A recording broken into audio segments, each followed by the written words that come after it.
گزشتہ بیان میں ہم نے یہ گزارش کی تھی کہ ایک مسلمان کے لیے اس بات کی بڑی اہمیت ہے کہ وہ یہ جانے کہ رب ذوالجلال کو کیا پسند ہے اور کیا ناپسند ہے۔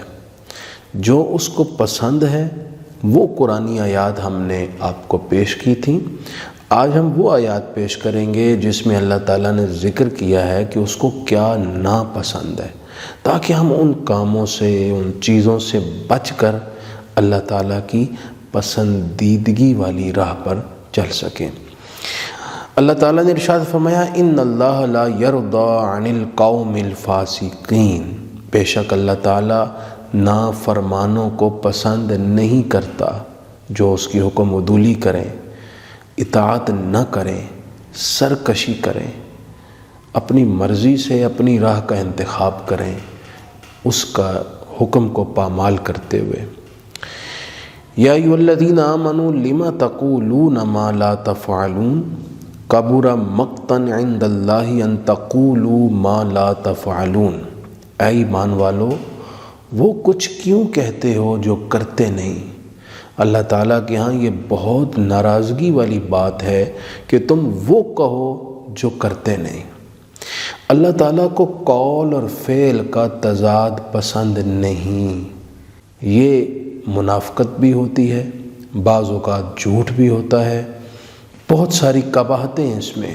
اس مالک کو یہ پسند ہے کہ بندہ جو کہے وہ خود کرتا بھی ہو۔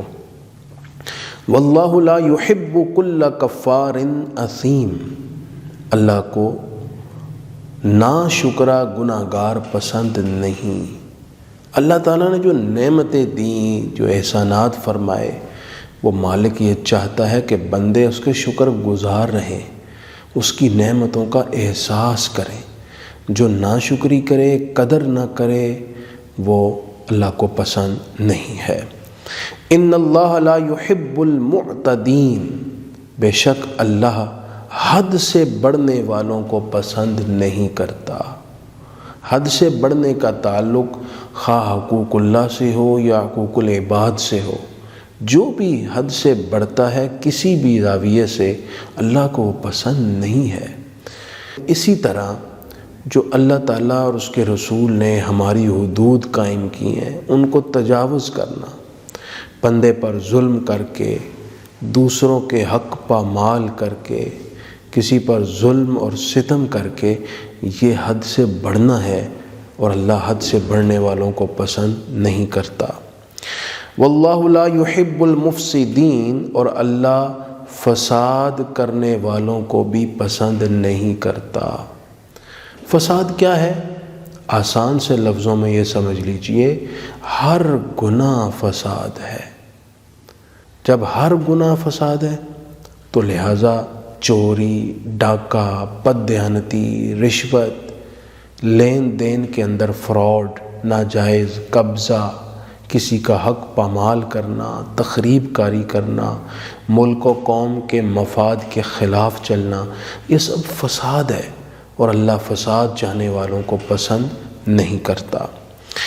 ان اللہ لا یحب الخائنین، اور اللہ تعالیٰ خیانت کرنے والوں کو پسند نہیں کرتا۔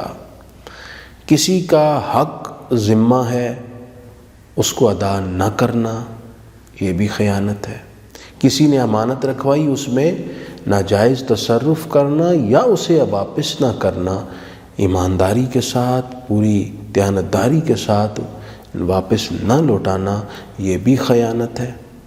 یوں ہی کسی نے کوئی راز بتایا اور اپنے تک محدود رکھنے کا کہا، اس کو ظاہر کرنا بھی خیانت ہے، اور ملک و قوم کے مفاد کے خلاف کرنا، یہ بھی ملت کے ساتھ خیانت ہے، اور اللہ تعالیٰ خیانت کرنے والوں کو پسند نہیں کرتا۔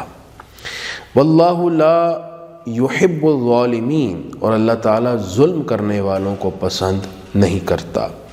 ان اللہ لا یحب المستکبرین، بے شک اللہ تعالیٰ تکبر کرنے والوں کو بھی پسند نہیں کرتا۔ تکبر کسی بھی حوالے سے ہو، چاہے آپ کو اللہ تعالیٰ نے حسن و جمال دیا، صحت قوت دی، یا مال و دولت دیا یا منصب اور اقتدار دیا، تو کسی بھی جہت سے آپ تکبر کریں، دوسروں سے اپنے آپ کو برتر اور اعلیٰ سمجھیں، دوسروں کو حقیر سمجھیں، گفتگو کے ذریعے، باڈی لینگویج کے ذریعے یا اپنے انداز اور طور طریقے کے ذریعے، یہ سب کبر، غرور اور تکبر ہے، اور اللہ متکبر کو پسند نہیں کرتا۔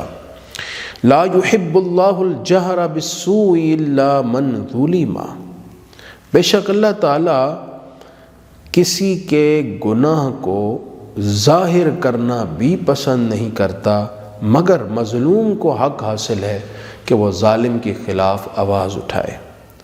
یہ ایک بیماری ہمارے معاشرے میں پھیلی ہوئی ہے، کسی کے عیب کا، کسی کے فسق کا علم ہوا، فوراً اس کی تشہیر اور ایڈورٹائزمنٹ شروع کرتے ہیں، اس کو رسوا اور ذلیل کرتے ہیں۔ تو فرمایا اللہ تعالیٰ کسی کی برائی کو ظاہر کرنا پسند نہیں کرتا، مگر صرف مظلوم کو حق ہے کہ وہ ظالم کے خلاف آواز اٹھا سکتا ہے اور اس کی برائی کو ذکر کر سکتا ہے تاکہ اسے ظالم سے نجات ملے اور اسے انصاف ملے۔ ان اللہ لا يحب المسرفین، بے شک اللہ فضول خرچی کرنے والوں کو پسند نہیں کرتا۔ یہ اللہ تعالیٰ کی نافرمانی بھی ہے، سرمایے کی بربادی بھی ہے، اور مال میں سے جو غرباء اور مساکین کا حق تھا وہ فضولیات میں اڑا دیا، یہ ضیاع ہے۔ اور اللہ تعالیٰ نعمتوں کی اس ناقدری کو، اس ضیاع کو پسند نہیں کرتا، اور ایسے مسرف اور فضول خرچ کو بھی پسند نہیں کرتا۔ یہ قرآن مجید کی چند آیات آپ کے سامنے رکھی ہیں جنہوں میں اللہ تعالیٰ نے اپنی ناپسندیدگی کا اظہار کیا ہے۔ یہ اپنے ذہنوں میں بٹھائیں اور ایسے کاموں سے اجتناب کریں جو اس کی ناپسندیدگی اور ناراضگی کا باعث ہے۔